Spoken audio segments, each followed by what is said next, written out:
para mim, vocês são só três aqui, é fácil, mas quando tiver mais gente, a aula gravada me possibilita ver quem é que estava assistindo, então tem uma chamada automática, tá? Não sei se vocês já viram alguma das aulas gravadas, só aparece o professor mesmo dando aula e... Acho que eu matei. Cara, é o bicho da dengue, peraí. Sai. Eu não sou maluco não, tá, gente? Aqui apareceu um mosquito tudo rajado aqui agora que tá me cercando. É, e aí eu tenho acesso à lista de quem estava assistindo a aula, então facilita muito a minha vida, né? E a vida de vocês também, porque não precisa ficar botando no chat nome e tal, né? Depois eu junto tudo, faço as chamadas. Então, por isso mais eu estou gravando a aula. E depois, em algum momento, eu vou postar essas aulas na plataforma, para caso alguém tenha perdido, né, conteúdo, ter acesso a esse conteúdo, tá? Somos, então, todos seres sociais. Por quê? Porque ao nascer, a gente se depara com uma necessidade quase que única de todos os seres que existem por aí, orgânicos, de sermos alimentados por alguém, de sermos cuidados por alguém, né? Por mais difícil que seja a nossa realidade, a gente o tempo todo aprendeu alguma coisa com alguém, a gente acaba ensinando coisas para alguém, e desde a nossa mais tenra infância, assim, né, assim que a gente sai do peito, da barriga da nossa mãe, a gente precisa alçar o peito dela para poder mamar e se alimentar, e a gente precisa de ajuda. Muitos de nós nem sabemos como fazer a sucção, ele tem que aprender, né? A mãe bota aquele dedinho e tal para você aprender a sugar, como se fosse aquele passarinho bem novinho que não consegue fazer aquilo, que você tem que ajudar, né, com a conta-gotas. Muitos seres humanos nascem nessa condição e a gente já tem que aprender, né? A gente precisa. O ser humano é um dos únicos, talvez o único ser da natureza que precise desse apoio, né, dessa ajuda desde que nasce. Os outros, vocês já viram algum cavalo nascendo? A égua pare em pé. E aí o cavalinho nasce, ele cai, já cai de quatro patas, levanta a cabeça, já está mamando, ele já consegue resolver e daqui a pouco já sai correndo. Né? A gente não, a gente precisa desse cuidado permanente, né? E durante muito tempo da nossa vida, senão a gente não sobrevive. Isso faz de nós seres que o Aristóteles vai chamar de seres sociais. Nós somos necessariamente parte de um grupo, necessariamente parte de um todo, né? Não há condições de sobrevivência em estado de solidão absoluta, total. É claro que a vida das pessoas vai ser mais ou menos dura, mais ou menos tênue, você vai ter mais ou menos afeto de outras pessoas, mas sempre em algum lugar, em algum momento, alguém vai vai nos ajudar, alguma coisa, um professor, um vizinho, né? Tem uma história curiosa curiosa e até triste, mas de um aluno que eu tive lá em Nova Iguaçu, que eu dei aula há 12 anos no CIEP, lá em Comendador Soares, e antes de vir para o Mendes, e ele, desde os 12 anos, que morava sozinho. E eu ficava muito intrigado com essa história dele, né? Porque, 12 anos morando sozinho é um negócio que você, em filme, por exemplo, rapidamente vem o conselho tutelar, te leva para um abrigo e você não consegue. Né? Em tese, pela legislação brasileira, isso também não é possível, porque até os 14 anos você é menor incapaz, então você não poderia. Mas ele viveu, ele já era meu aluno com uns 16, mais ou menos, e ele dizia que a mãe tinha ido embora, tinha deixado o pai com 3 filhos, e aí o pai casou de novo. E casou de novo. É, os dois irmãos dele eram pequenos, ele levou para casa da nova mulher, uma casa melhor e tal. E o pai e o garoto foi, mas não se adaptou, não gostou da madrasta, não tiveram lá seus arranca-rabos. E ele perguntou para o pai, falou, pai, eu posso ficar na casa da gente, que é uma casa pequenininha, não sei o que e tal, mas é a casa que eles viveram. E aí o pai falou, tá bom. Assim, um garoto de 12 anos, ele falou assim, tá bom, vai lá, se vira. E o garoto foi. E a partir daí passou a ter uma vida, na minha cabeça, de adulto, né? De um homem que estava ali tentando sobreviver, né, desde os 12 anos, né, fazendo bicos e fazendo coisas. Mas ele notava que sempre tinha uma vizinha, uma senhora, que ele chama de tia, mas que eu não sei nem se é parente dele, que estava sempre de olho, estava sempre olhando para ele, estava sempre prestando atenção, de vez em quando perguntava pelo muro se estava tudo bem, se ele precisava de alguma coisa, se tinha comida em casa, virava, mexia, aparecia um bolo, um docinho, um troço na casa dele, dessa senhora, que assumiu informalmente a criação desse menino, sem invadir a casa, sem estar ali, mas ela tinha ali um cuidado empático por alguém, né, que era seu vizinho, que era efetivamente uma criança, né? Então, eu sempre fiquei pensando nisso. Falei, caramba, por mais solitária que seja a sua vida, vai ter sempre um vizinho, uma vizinha, alguém que está ali, de alguma maneira, participando, né? Isso confirma, mais do que a gente pode só imaginar, a nossa essência enquanto seres sociais, de verdade. Pessoas que precisam dessa interação humana para sobreviver, né? Somos também seres narrativos, pessoas que precisam, né? O ser humano, diferentemente de todas as outras espécies do planeta, é um ser narrativo, ele precisa construir narrativas para sobreviver, para o mundo fazer sentido. A gente precisa construir sentidos para coisas que aparentemente não têm muito sentido. E aí vem uma segunda lógica que é muito importante para a filosofia, que é essa ideia da construção de significados para a vida, de significados para tudo aquilo que a gente faz, para tudo aquilo que a gente vê, para tudo aquilo que a gente ouve falar, né? Porque na cabeça, por exemplo, de um europeu medieval, na China existiam monstros, dragões, seres absolutamente absolutamente imagéticos, né, da imaginação. Inexistentes, isso aí.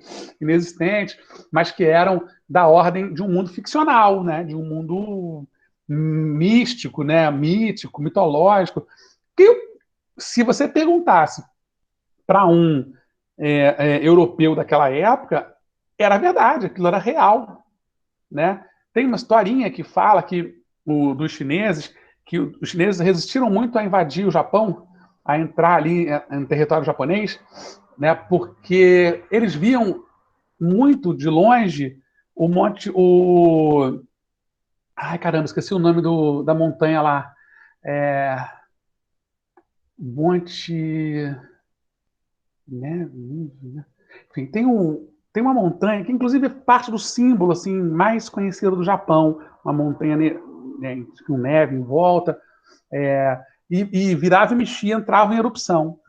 Muito distante, né, já no continente, os chineses olhavam para aquilo quando entrava em erupção e tinham medo, porque eles achavam que ali sim residiam os tais dragões, ali sim residiam esses seres mitológicos, estranhos, e eles tinham medo de invadir aquele monte de ilha, aquele arquipélago, porque eles seriam atacados por esses dragões, né? Durante muitos séculos, os navegadores morriam de medo de atravessar os oceanos, né? Não que eles não soubessem que aqueles oceanos eram enormes e que talvez tivessem um fim, alguma outra coisa do outro lado. Mas eles tinham medo, porque a navegação, ela clássica, né, ao longo de toda a história da humanidade, até o final da Idade Média, era uma navegação de proximidade. Você ia vendo ali o continente, perto. Você não se afastava do continente. Você não entrava em alto mar nunca, a não ser que por um erro, né? Mas ninguém fazia isso. O primeiro a fazer isso, no ponto de vista bem documentado da nossa historiografia oficial, foi o Colombo, que resolveu chegar na Ásia indo em linha reta. E aí bateu na América, né? Também tem as histórias dos vikings, que um século e meio antes, talvez, tenham chegado na América, lá pelo Ártico, mas mesmo assim, a chegada deles no Ártico pelo Ártico envolvia distâncias menores do que o Colombo fez. Né? O Colombo atravessou um oceano inteiro. Os vikings eles foram chegando aos poucos. Eles saíram ali da Noruega, chegaram no norte da Inglaterra, saíram do norte da Inglaterra, chegaram na Islândia, que tá tudo ali nas distâncias menores do que 1.000 quilômetros, que é bastante coisa, mas se você pensar nos 5.000 quilômetros de extensão que o Colombo percorreu, é bem pouquinho. Depois chegaram na Groenlândia, depois chegaram no norte do Canadá, depois chegaram ali onde é o norte dos Estados Unidos. Então, eles foram migrando pouco a pouco, né? Foram se arriscando um pouco mais, foram se arriscando. E essa é a história da humanidade. Essa história de... Né? E para essa história ser bem alimentada mesmo, né, a primeira coisa que acontece são as explicações mitológicas, né? É a lógica dos mitos que de repente, paira toda a humanidade.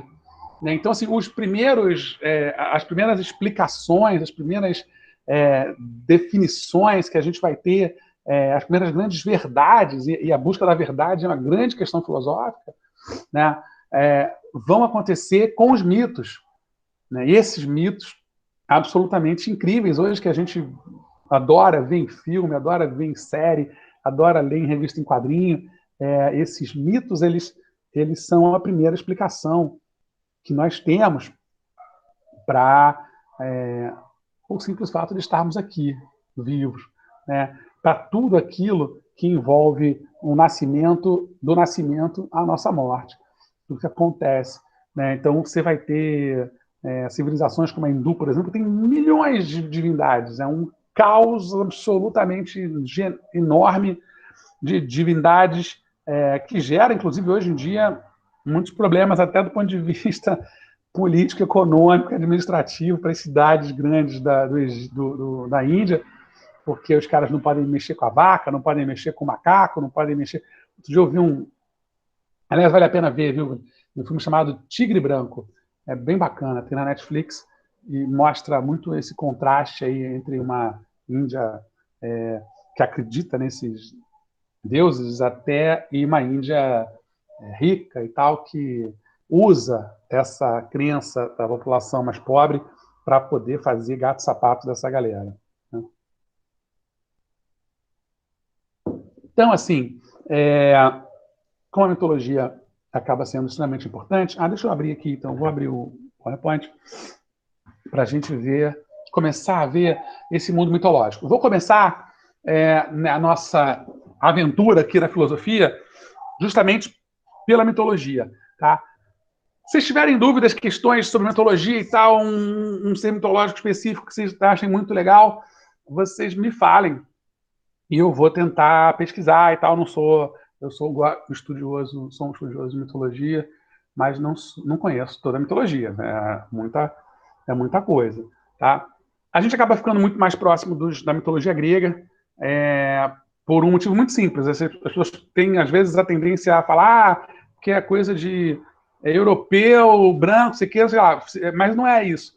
É que a mitologia grega até tem isso, mas, né, no fundo, a gente acaba estudando mais a mitologia grega e, de uns anos para cá, a mitologia nórdica, porque ela tem muita documentação. As mitologias, elas se formam em quase todas as sociedades que existem. Né? Quase todas. Assim, você tem um exemplo, acho que dos Piranhã, que é uma tribo indígena do Amazonas, que não tem nenhum tipo de mitologia, pelo menos nenhum que tenha se descoberto. Mas fora isso, todas as mitologias têm algum tipo de mitologia, de mito de criação, de mito de origem e tal. É inerente ao ser humano, né? A gente sente necessidade de contar história, de ter explicação para as coisas.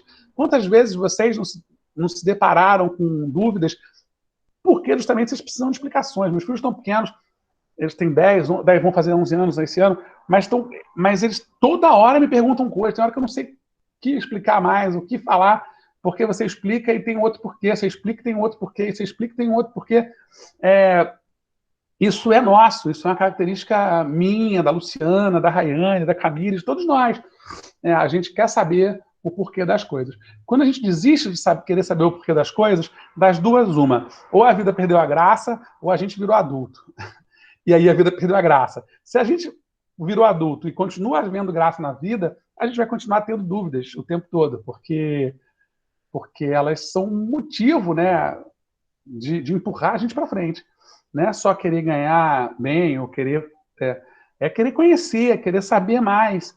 Né? A frase lá icônica do Sócrates, né, só sei que nada sei, ela diz justamente a respeito disso. Né? Quanto mais a gente conhece, menos a gente sabe. Porque a gente... quando a gente não conhece nada, eu posso ter aquela dimensão do eu sei tudo. Porque o meu parâmetro de conhecimento é zero. Então, assim, mal comparando, né? Eu nunca entrei numa biblioteca. Eu nunca abri o computador para ver o Google. Então, o que eu sei é tudo que eu preciso saber. Então, ok, minha vida está feliz. Assim que eu boto o pé dentro de uma biblioteca e vejo aqueles 300 mil livros, e eu percebo que daqueles 300 mil eu só li 300, significa que eu não sei nada. Porque eu ainda tenho mais 299.700 livros para ler. É claro que eu não vou ler isso a vida inteira, não vou conseguir ler isso na minha vida. Mas a busca pelo conhecimento é um pouco essa. Né? É a busca de cada vez querer saber mais, cada vez querer conhecer mais e tal. Enfim, deixa eu ver se eu abro aqui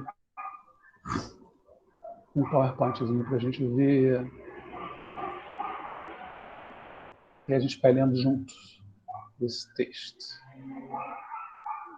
Cadê? Eu fechei. Eu acho que eu fechei, peraí.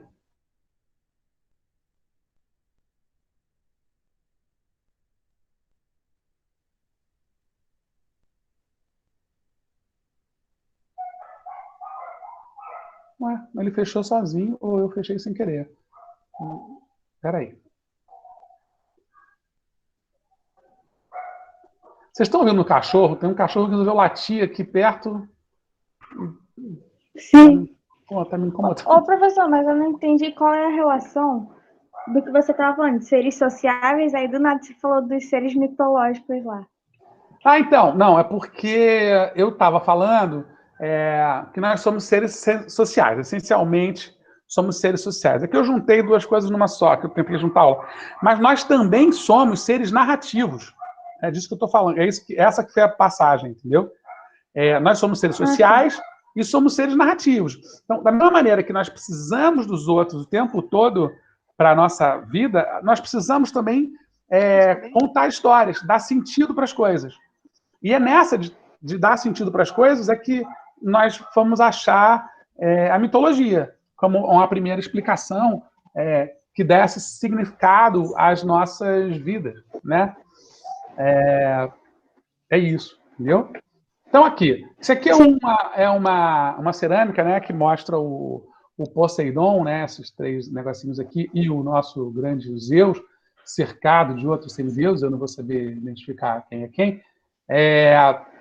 E, assim, não se abalem com peitos de fora e bundas de fora, porque não era nada demais naquela época, muito menos a ideia, a noção da sexualização, por exemplo, do seio feminino, é muito mais cristão, medieval, do que da antiguidade. Então, é possível que vocês vejam muito nessas imagens em obras de arte antigas e tal, do que as modernas. Né? Obviamente, a mulher vão colocando roupa na mulher, né, ao longo da história.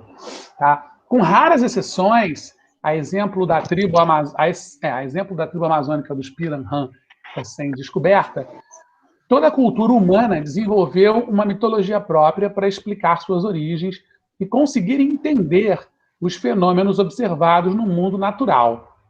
A palavra mitologia vem do grego mitos, significando história, e logia, significando conhecimento. Da mesma maneira que vocês já devem ter ouvido falar que a junção das palavras filos, que é amizade ou amor, e sofia, vai dar na palavra filosofia, boa parte dessas terminologias gregas vão dar origem a essas palavras, né? Como também, além de filosofia, mitologia, né? História, né? E conhecimento, né? História do conhecimento. Os mitos falam sobre a criação do mundo ou preveem seu fim, explicam como os animais foram feitos e como a Terra se formou. Fazem uma ponte ligando o mundo dos humanos com o mundo dos espíritos ou os deuses. Tentam impor uma ordem num caos aterrorizante e confrontar os mistérios da morte. Essencialmente, os mitos estão na base das religiões, porque eles definem as culturas e codificam seus valores. Né? O mito é importante porque a gente visualiza o mito até hoje.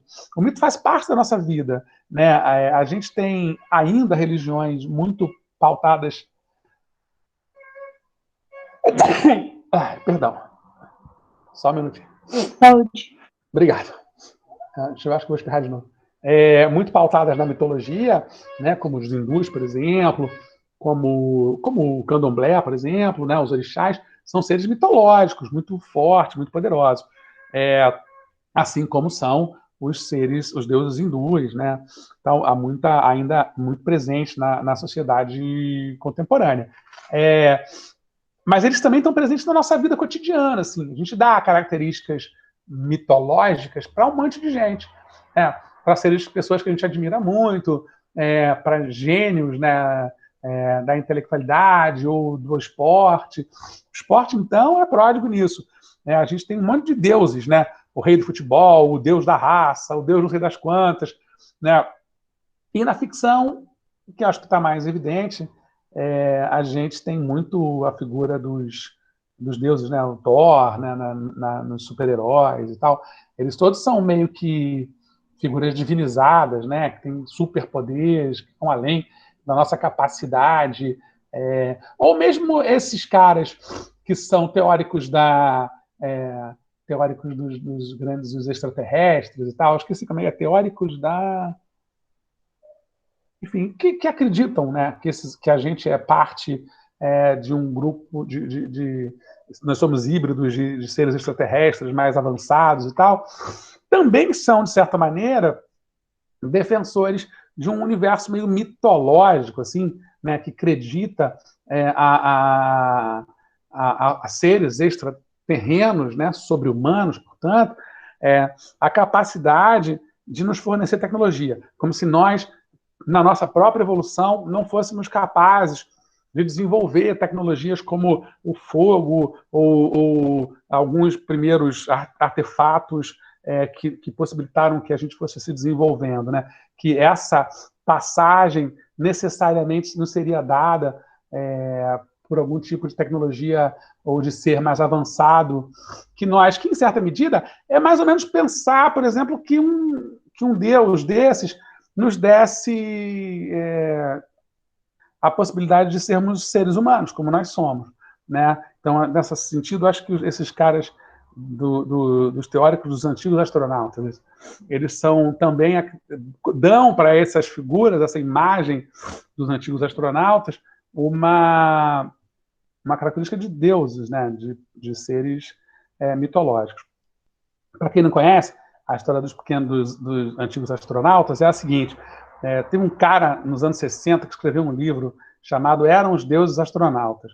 O livro mexeu com a cabeça de muita gente, é uma ficção, é uma história de uns astronautas que vêm do futuro, né, e dão para a humanidade, né, nesse tempo aqui, a tecnologia que a gente dispõe hoje. Né, e esses caras teriam sido figuras, eu não lembro agora, mas acho que são extraterrestres. Esses extraterrestres teriam dado para a vida humana a possibilidade de nos desenvolvermos como nos desenvolvemos. Então, nenhuma das tecnologias que a gente tem como originais, né, seriam nossas, seriam, na verdade, fornecidas por esses seres interplanetários aí, que vinham do futuro. Isso virou uma loucura. Acho que o Philip Dan Pike, assim, é um dinamarquês americano, que o cara escreveu um livro, o livro fez um sucesso extraordinário e fez a cabeça de muita gente. Muita gente passou a acreditar nisso e desenvolveram milhões de teorias a respeito. Assim. Hoje tem toda uma...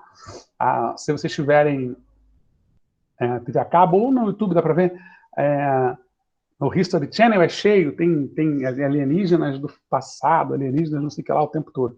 Né? E os caras vão estudando lá, como arqueólogos, a possibilidade, uma impossibilidade dessas determinadas figuras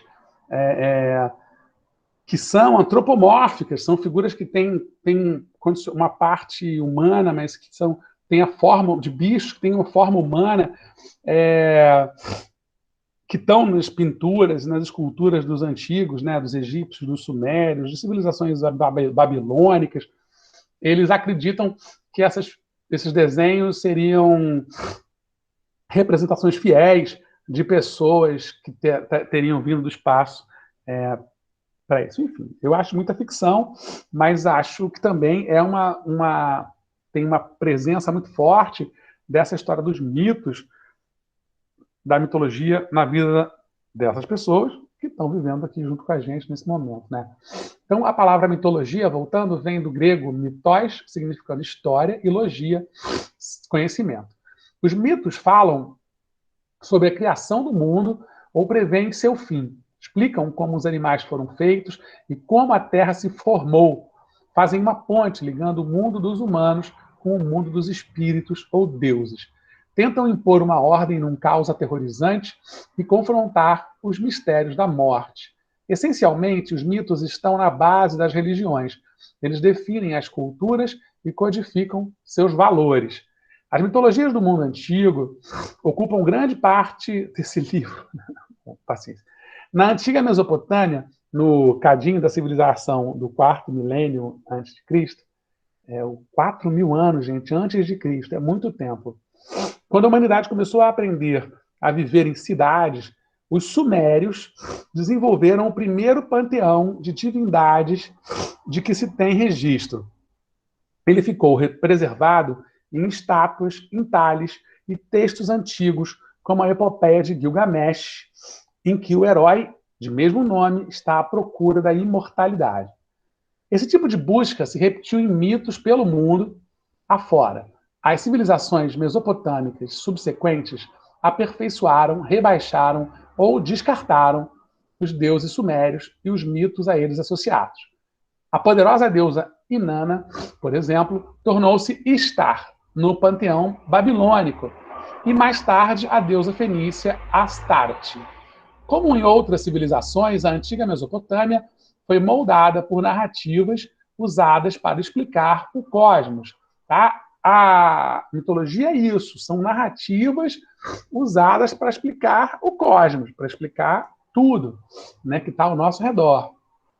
Seus governantes eram guiados pelos deuses, cuja vontade, cheia de caprichos, era interpretada por sacerdotes. Os deuses precisavam ser sempre glorificados e aplacados. Durante o Akitu, festival de 12 dias de duração no grande templo de Marduk, as pessoas entoavam o Enuma Elish, o mito babilônico da criação, com a força de um feitiço mágico em seu rito, a fim de reenergizar o cosmos. Os mitos exerceram grande influência no tecido social da maioria das civilizações da história.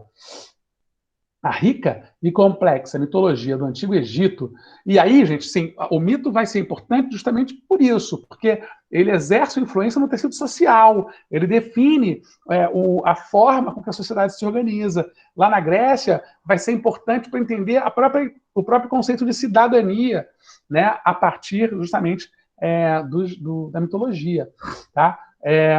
Tais histórias, a rica e complexa mitologia do Antigo Egito enfatizou a criação da ordem a partir do caos. Tais histórias validavam a governança da sociedade e legitimavam um status quo em que o próprio faraó era visto como divino e, portanto, merecedor de ser servido. Quer dizer, o cara, ao mesmo tempo que criou um modelo de religião em que ele era a própria imagem do Deus, né? Os faraós eram a representação física dos deuses egípcios, ele também organizava ali aquela sociedade, né? Ele organizava, de uma certa maneira, o caos, que não se estabelecia porque todas as pessoas acreditavam que aquele cara era a divindade, né? Se não acreditassem que ele era a divindade, todo mundo ali podia reivindicar o trono, podia haver um monte de brigas e guerras, e de uma certa maneira, o fato das pessoas acreditarem naquilo evitava o caos. Quando que esses impérios e esses reinos todos começavam a sofrer abalos violentos? Quando quem vinha de fora, e aí estava ligado a outras culturas, a outras formas de ver a representação divina, os caras não queriam nem saber. Faraó é o escambau, o meu Deus é o sol, meu Deus é o reino não sei das quantas, meu Deus é Akira, meu Deus é outro, meus deuses são Gilgamesh, tal. E aí os caras invadiam. Então, assim, todas as vezes, as 3 vezes principalmente, em que o Império Egípcio foi completamente destruído, né, nas passagens ali do antigo para o médio e para o novo Império, você tem invasões externas, invasão líbia, invasão dos sudaneses, invasão de povos árabes, né, e depois você tinha uma reapropriação da cultura egípcia, né, na história. Mas acontecia isso, porque eram povos que não tinham o mesmo panteão de deuses, não acreditavam nas mesmas coisas. Então, não respeitavam exatamente aquele rito sagrado lá egípcio, né? Nas antigas Grécia e Roma, os mitos fundadores das cidades-estado foram fundamentais para os conceitos de cidadania. Eles associavam ideias de patriotismo e interesse comum à autoridade divina. Na Grécia, formada por mais de 1000 cidades-estado, cada uma delas tinha um mito fundador e uma divindade protetora, o que levava a um conjunto de mitos altamente complexos, muitas vezes contraditórios também. Foi preciso que poetas como Homero e Hesíodo criassem um registro pan-helênico da mitologia grega. E graças a esses dois aí, o Homero e o Hesíodo, a gente tem aquele monte de deuses gregos que a gente conhece, tá? Os 12 olímpicos e mais uma série de semideuses e deuses periféricos que estão por ali, que não fazem parte da turma do Monte Olimpo, mas que também são deuses, né? Que foram descritos mais ou menos, eles descreveram, mas não tão bem assim, mas foram descritos pela primeira vez e foram organizados pelo Homero na Ilíada e na Odisseia, e pelo Hesíodo na Teogonia, que é esse livro aqui, ó, que eu vou dar uma lidinha para vocês, não hoje, mas em um outro dia, não sei se dá para ver aqui, para ver como que era complicado e como que a gente é realmente um ser narrativo, porque essas definições, essas descobertas, elas são pequeníssimas, assim, são trechos de por exemplo, na Guerra de Troia, escrita na Ilíada, tem capítulos que falam dos deuses, né? Porque é uma guerra entre homens, uma guerra de gregos contra troianos, mas que por trás, né, tem como pano de fundo uma briga de vaidades entre deuses, entre 3 deuses, que querem saber quem é mais bonita, ou quem tem mais poder e tal, e aí acabam provocando a guerra. Nessa de você ter essa narrativa que vai mostrar esse pano de fundo que é justamente da divindade, o Homero acaba falando dos diversos deuses gregos, a intervenção de todos eles, né? Uma briga entre 3 deuses que acaba tendo que sofrer a intervenção de uma série de outros deuses que vão ajudar. Por quê? Porque cada um desses deuses tinha os seus preferidos, né? Os seus eleitos, tinha os seus filhos. Era muito comum, dentro do universo da mitologia grega, você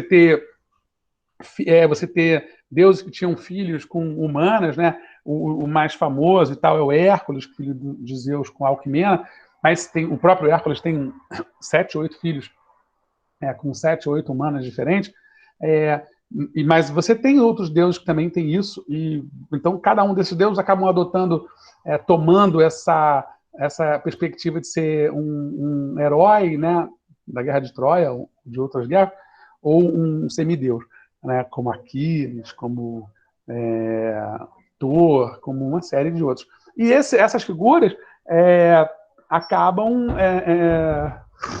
entrando para as explicações, né, mais comuns daquela população, daquele momento, para entender o que tinha acontecido, né? Por que um ganhou, por que o outro perdeu. E é justamente nesses pedaços que estão as nossas primeiras explicações sobre quem eram esses deuses, como eles eram, como viviam e tal, né? De maneira ficcional, obviamente, tá? Mas que valiam, tinham um valor de verdade para aquelas pessoas naquela época, tá? Na Roma Antiga, os mitos locais dos povos itálicos, como os latinos e os etruscos, mesclaram-se aos dos gregos, que os havia precedido.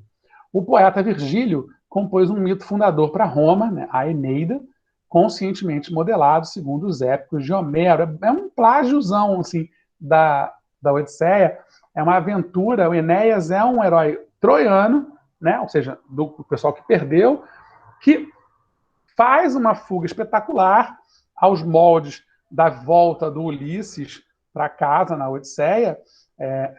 Ulisses porque em grego Ulisses é Odisseu, por isso que chama Odisseia, tá? Chama Ulisses já numa tradução latina, mas o nome lá original grego é Odisseu, por isso que é Odisseia, e acabou virando sinônimo de uma grande aventura, né? Quando você vai viver uma grande aventura, você fala que foi uma aventura épica ou que foi uma odisseia que você viveu, né? Porque é alguma coisa que demandou muito tempo, que foi incrível e tal, né? Que foi muito difícil de fazer. Enfim. O Ovídio recontou muitos mitos gregos em sua narrativa Metamorfoses e registrou os mitos de uma série de divindades puramente romanas, Faste, né? Quando ele registra esses mitos romanos, ele acaba e mistura com os mitos gregos, ele acaba criando outros nomes, né? Então, esses nomes de planetas, por exemplo, Júpiter é Zeus, Marte é Ares, né? Você tem uma série de deuses gregos que vão ganhar esses nomes romanos, né? Os romanos enriqueceram a mistura acrescentando divindades da Frígia, do Egito e da Síria. A linha entre literatura, mito e narrativa folclórica é difusa. Muitos mitos foram preservados como obras literárias.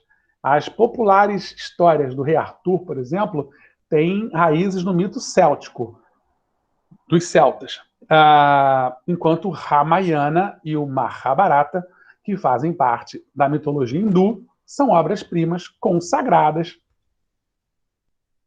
da poesia épica. Nas sociedades pré-letradas, os mitos eram narrados e passados adiante oralmente. O registro escrito de um mito dependia da sorte, o que provavelmente levou ao desaparecimento de grande quantidade de mitologias. Mesmo nas sociedades letradas, como a nórdica da era viking, alguns mitos sobreviveram por meio de uma única fonte. Caso os manuscritos dos poemas mitológicos conhecidos como Edda tivessem sido destruídos, saberíamos tão pouco sobre a mitologia nórdica quanto sabemos sobre os mitos antigos dos bretões. Tá? Bretões que são os povos que deram origem aos ingleses, né? Os bretões estavam lá antes dos anglos, junto com os anglos, e foram dizimados pelos saxões. Os saxões se juntaram com os anglos e derrotaram os bretões. Depois o Império Romano apareceu lá e organizou a bagunça toda e dominou tudo. Depois os vikings chegaram e os romanos já tinham saído, mas deixaram um legado lá grande, como a muralha de Adriano e tal.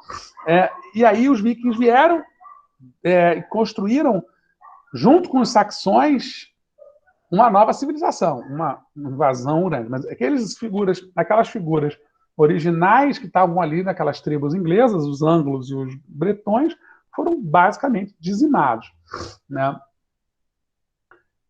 Vários povos tribais, como os Dogons do Mali, os Baigas da Índia Central, os Chipcópias das Ilhas Salomão, os Ifugaos das Filipinas, ainda vivem num mundo imerso no que alguém de fora chamaria de mitos. Nessas sociedades, a tradição oral é notavelmente duradoura, conforme comprovado pelos dreamings dos aborígenes australianos, pelos mitos do Dema, que são os espíritos da criação, entre os povos Marins Anin, da Nova Guiné, ou pelos cânticos eloquentes dos índios navarros da América do Norte. Porém, muitos desses mitos não chegaram ainda... Matei, desgraçada! Consegui, ó. Caraca, saiu sangue pra caramba. Bom, desculpa. Porém, muitos desses mitos não chegaram até nós por serem secretos ou por ainda não terem sido reunidos ou traduzidos, ou porque se perderam, já que a exposição a forasteiros levou ao ataque e à destruição das culturas nativas. A mitologia é o território da imaginação poética, e as histórias contadas individualmente pelas culturas são expressão profunda do impulso criativo. No entanto, os mitos são mais do que simples histórias. São as histórias que as culturas contam para si mesmas sobre os grandes mistérios que intrigam e confundem a todos.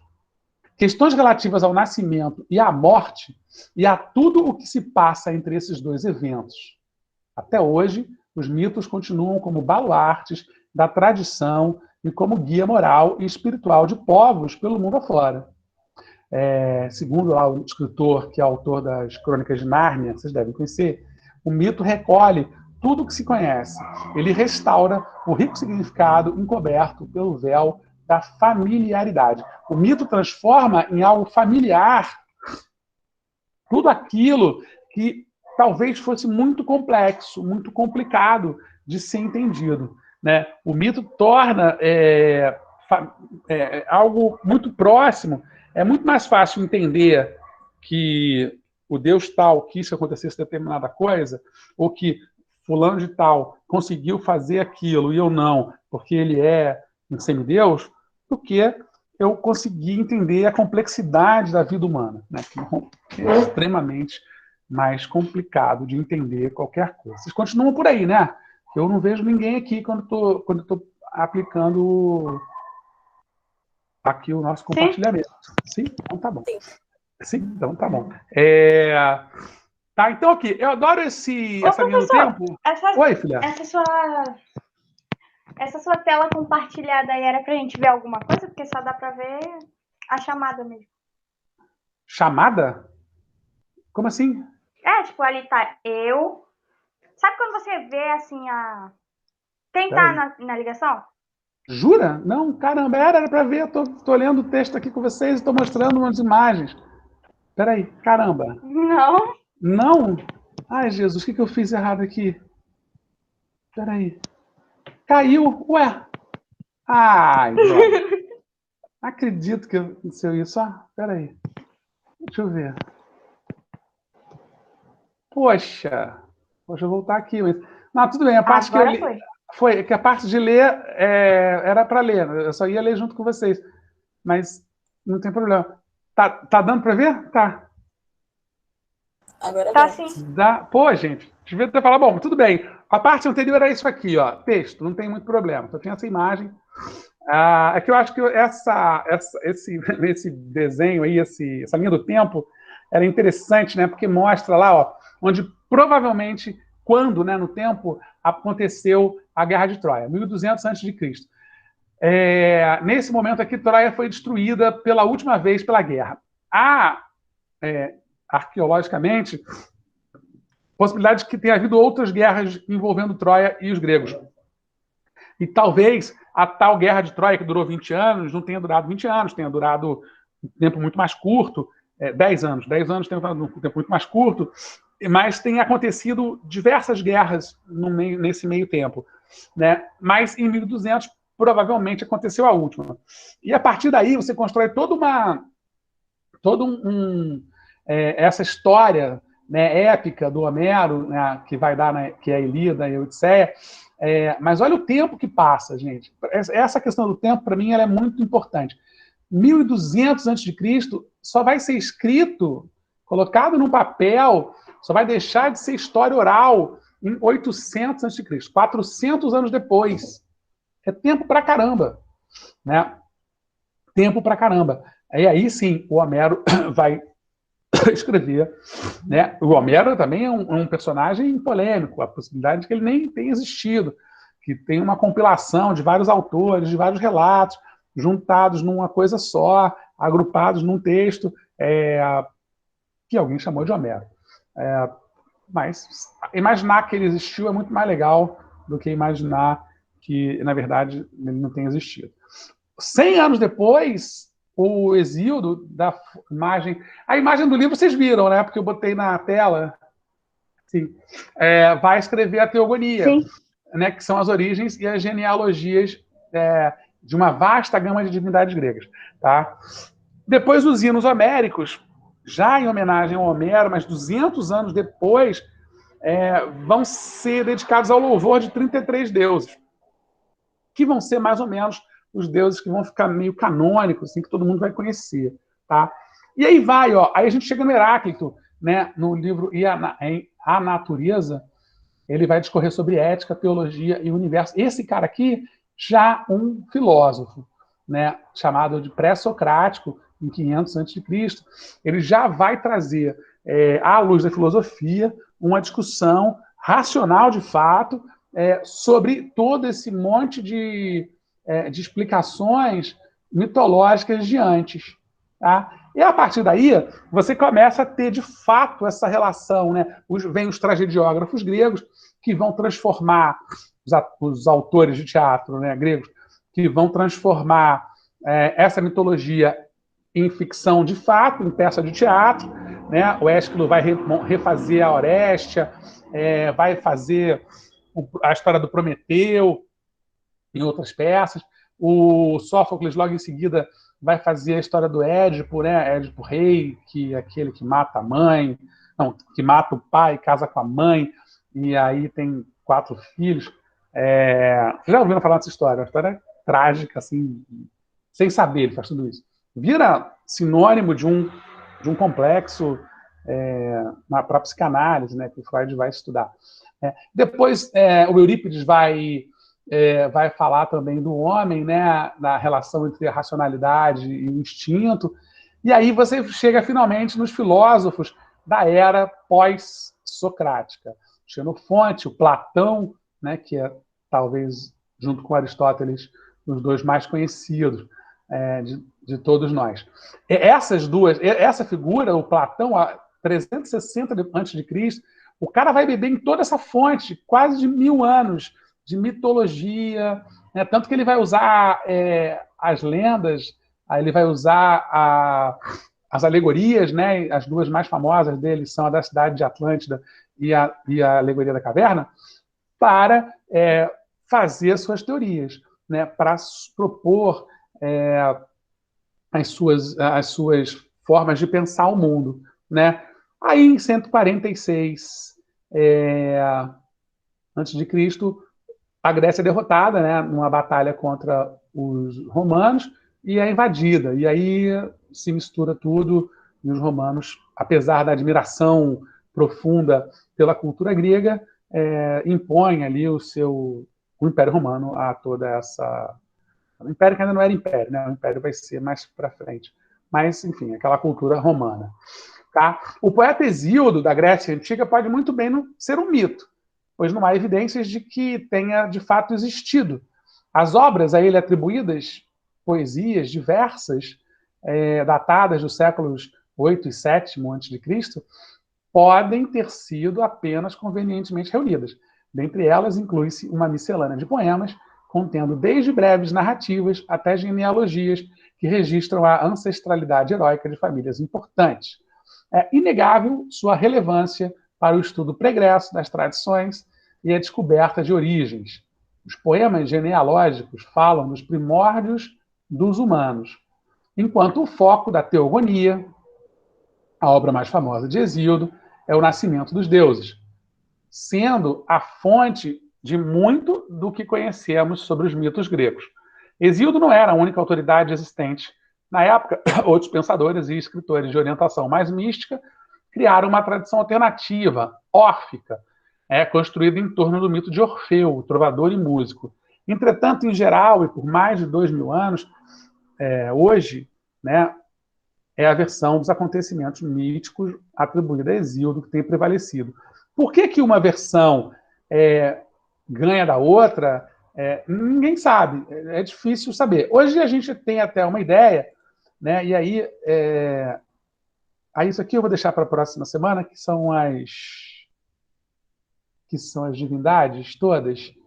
E aí a gente fala rapidamente, tal, dá um apanhado aí dessa turma, que talvez vocês tenham curiosidade. O que é importante, eu acho que é importante hoje, por isso que me faz imaginar que faça todo sentido do mundo estudar um pouco de mitologia quando a gente começa a ver filosofia. Porque a percepção que a gente tem hoje de mundo, assim, essa busca pela verdade, que é tão cara, tão importante para todos nós, é uma busca que se definia há muitos anos, muito tempo atrás, pela busca em si, e ela demorava, era algo que demorava muito, demandava muito tempo, precisava de estudar muito, precisava de muita, de uma vasta capacidade de informações, de viagens, de visão, de percepção de mundo real, né, para conseguir encontrar algumas verdades. Hoje em dia, isso precisava de tempo. O tempo, às vezes você não respondia uma pergunta, mas um ancestral teu respondia. Né? Os pré-socráticos, a gente vai ver, eles vão passando, um vai passando a bola para o outro. Né? Um define determinada coisa é a origem de tudo, aí o outro, que era discípulo dele, discorda e diz que é outra coisa, e o seguinte discorda de todos os outros e diz que é uma ou terceira coisa, e você vai atravessando o tempo tentando chegar a essas respostas. Hoje em dia, com a internet, com a velocidade que a gente vive no mundo, ninguém consegue mais nem se deparar com o tempo de leitura de um livro grande, né?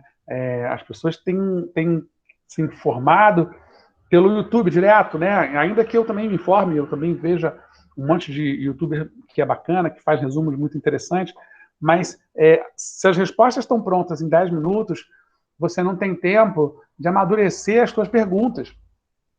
E essa é uma questão, porque eu vou tendo resposta o tempo todo de tudo. Né? O mundo em que a gente vive hoje, né, em que vocês são formadas, criadas, é um mundo de respostas imediatas.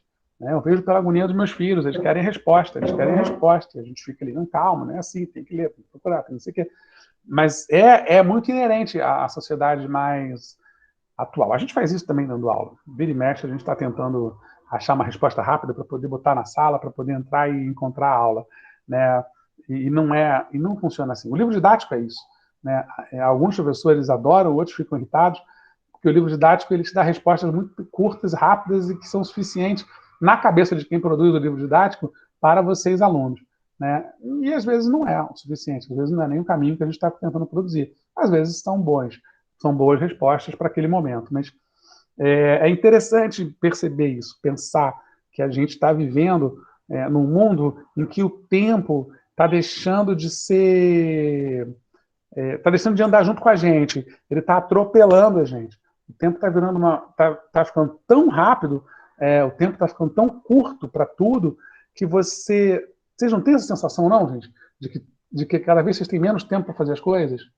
Assim, parece que nada dá tempo de fazer, está todo mundo meio que se atropelando. E isso é muito ruim, inclusive para pensar o mundo, né? Até porque, se você for ver a história de todos esses filósofos, todos tiveram muito tempo de pensar o mundo. Eles tinham muito tempo para pensar o mundo, isso é um fato. Quanto menos a gente tem tempo, menos a gente consegue pensar. Né? E a gente tem sido massacrado mesmo por uma sociedade. Outro dia eu li um livro chamado Sociedade que Não Pensa, né? Porque ele defende a ideia de que isso é uma espécie de projeto dos grandes empresarial. Quanto menos você é capaz de pensar, menos você reage, menos você discorda. Né? Eu tenho um e-book, eu ganhei um e-book, vocês sabem o que é, né? Eu acho, aquele e-reader, né? Eu ganhei um de aniversário no passado, quando começou a pandemia. E de lá para cá eu nunca mais comprei nenhum livro físico. Não, eu comprei 2, mas eu basicamente não comprei. Só comprei livro pelo e-book. E a Amazon faz um negócio que por um lado é legal, mas por outro é muito ruim, porque você não tem a possibilidade de ficar pesquisando, ela te oferece livros. Como eu li Homo Sapiens, eu tenho meia dúzia de livros que falam do mesmo assunto, que talvez sejam do meu interesse. E aí eu acho curioso, porque pela minha própria percepção assim, de mundo, se eu li o Homo Sapiens, quer dizer que eu quero ler uma outra coisa, não uma continuação do Homo Sapiens. Claro que eu quero ler. Eu li o Sapiens, depois eu li o Homo Deus, do mesmo autor. Eu li Zelota, que fala sobre Jesus, o Jesus histórico, e estou lendo esse Deus, Uma Aventura Humana, que é do mesmo autor. Mas eu não quero ler, eu não vou fazer uma tese de mestrado sobre 300 mil autores que falam da mesma coisa. Né? Só que ele identifica pelos algoritmos que se eu gostei do assunto X, né, eu vou gostar daquele assunto, daquele mesmo assunto. Uma vez eu fui digitar, você já deve ter feito isso, eu imagino. Eu fui digitar sexo no Google, nossa, eu fiquei recebendo zilhões de coisas de sexo o tempo todo.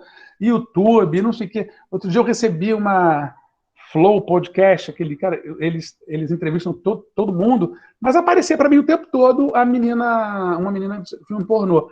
Que eu não faço a menor ideia de quem seja, e que não tem nenhum interesse de ver, mas como eu tinha digitado lá sexo, porque eu estava fazendo uma pesquisa de alguma coisa, eu fiquei recebendo isso o tempo todo. Né? Eu costumo falar que na aula presencial, sempre dou esse exemplo, eu comprei uma vez um sapato azul, cismei com a porcaria do sapato azul, e aí comprei pela internet, isso antes da pandemia. Cara, eu passei 2 ou 3 anos recebendo propaganda de sapato azul, um sapato infernal, porque eu não combina com nada, eu quase nunca usei aquele sapato, apesar de ser macio, eu quase nunca usei aquele troço,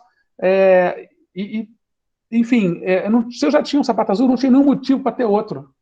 Então, assim, a internet e esses algoritmos ficam forçando a barra. E a gente acaba acostumando com isso. A gente acaba acostumando com o não raciocinar. Eu não sei. Vocês têm Facebook, não tem? Vocês duas? Sim? Estou quase acabando. Então, agora... Eu não tenho, não. Tem não? Olha, Luciana não tem Facebook. Agora, o Facebook me dá uma resposta automática. Se eu vou responder a alguém, ele já sabe o que está escrito, então ele bota lá. Se eu falar assim, há 10 anos que eu não vejo fulano. Aí o Facebook mesmo propõe lá, né, Rayane? Saudade, estamos junto. Quando você vai comentar. Então você não precisa nem escrever, dá aquela preguicinha, aí você já clica aqui e já bota. Isso, do ponto de vista de civilização, é péssimo. Porque eu cada vez deixo a máquina conduzir a minha vida. Mas, né? Também acontece no Instagram e tal, a mesma coisa. Se eu começo a ver só coisa de maquiagem no Instagram, eu só vou receber troços de maquiagem quando eu abro. No Twitter, todos eles têm exatamente o mesmo modelo, o mesmo princípio de nichar, né? Que eles acham muito bacana a ideia do nicho, você nicha para você poder vender melhor, comercializar melhor, mas, por outro lado, você fecha muito a visão de mundo. E eu aqui, com 48 anos, e vocês aí com 14, ou 15, ou 16, a gente tem que manter a visão, sabe, o mundo abrindo, a visão de mundo, a gente tem que estar cada vez mais aberta, porque senão a gente dança, porque senão a gente vira parte de uma engrenagem.